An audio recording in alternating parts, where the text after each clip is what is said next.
Well, whether it's to avoid homework or get attention, children do lie for all kinds of reasons. So how can you tell, and what's the best strategy for dealing with it? New York Times bestselling author Janine Driver has been detecting lies for the Department of Justice for 16 years. She's known as the deception detection expert. She's the author of You Can't Lie to Me, the revolutionary program to supercharge your inner lie detector and get to the truth.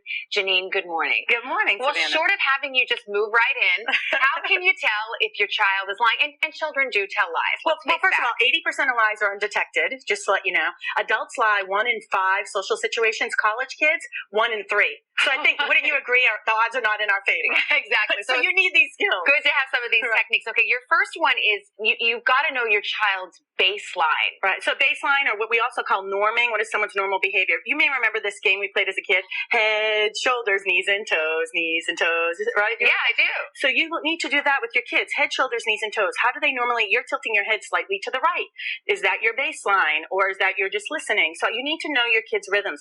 What's their tone, their pitch? What word choices do they use? Do they always say, I swear to God, Mom, it's so hot outside today. I swear to God, I would never lie.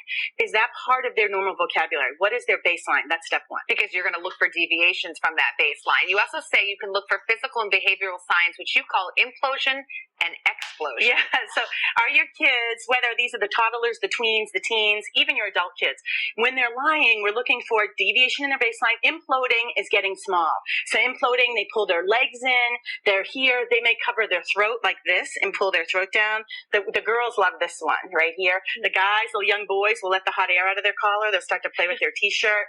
Imploding is anytime we are bringing it in, we are imploding. They literally sometimes will go into the fetal position. So when you're talking to them, they break eye contact and they go down. Exploding is the opposite. Just think of it like the Superman pose right here. They'll oversell you. So truthful people convey, liars try to convince. Okay, you talk about blocking behaviors. What's that? So body blocking. So body blocking is your teenager comes in with a baseball hat. How was your first day of school? Good. And the hat is hiding their face. Or they'll be sitting at the table like this when you're asking a question. Or you said, hey, I can ask you, is there any reason why, and you fill in the blank, they turn away. That's body blocking. This brings me to my next. You say you have to ask open-ended questions. And what your one piece of advice is a little controversial. You say sometimes you might have to tell a lie to fish out the truth from your kid. I say you have to lie sometimes to catch a liar. So what does that mean? What that means is if you think your kid is drinking and driving, you think they're making poor choices as they're going into high school, that they're driving with kids in junior high, driving with the high school kids and they're not allowed in the car, you think they're skipping classes, smoking, having sex, lie to catch a liar. So what you could say is, you could say, is there any reason why your teacher would call me today? And what it does, and keep in mind, I teach the CIA and FBI, so these are CIA secrets for moms to keep our kids safe. So at the end of the day, we say to our kids, what?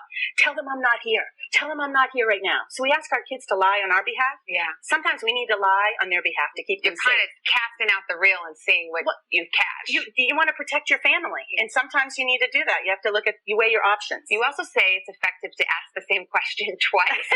This is one of my favorites, Savannah. My son Angus, he's 7, and I said, hey Angus, did you feed the fish this morning? And he said, well, I went upstairs. I call this the fishing well. When you ask a closed-ended question and they start with the well, we've got problems. Yeah. So I said, Angus, did you feed the fish? He goes, yes. And did a shoulder shrug, which is uncertainty. I can't believe Angus is even trying to lie to you. Does he know what you do for a living? Don't believe me, don't believe me. And I go, Angus, why should I believe you? And he goes, Mom, because I'm telling you the truth. I go, Angus, why should I believe you? Repeat, why should I believe you twice? This is a CIA secret for moms at home that will get your kids telling the truth. I go, Angus, why should I believe you? I'm telling the truth. Why should I believe you? He goes, okay, I'll go upstairs and feed the fish. It's simple. Janine, I'm getting a little sweaty with this. I know Angus better tell the truth all the time, buddy. Thank you so much. We could do a whole other segment on this. I hope you come back. Thank you.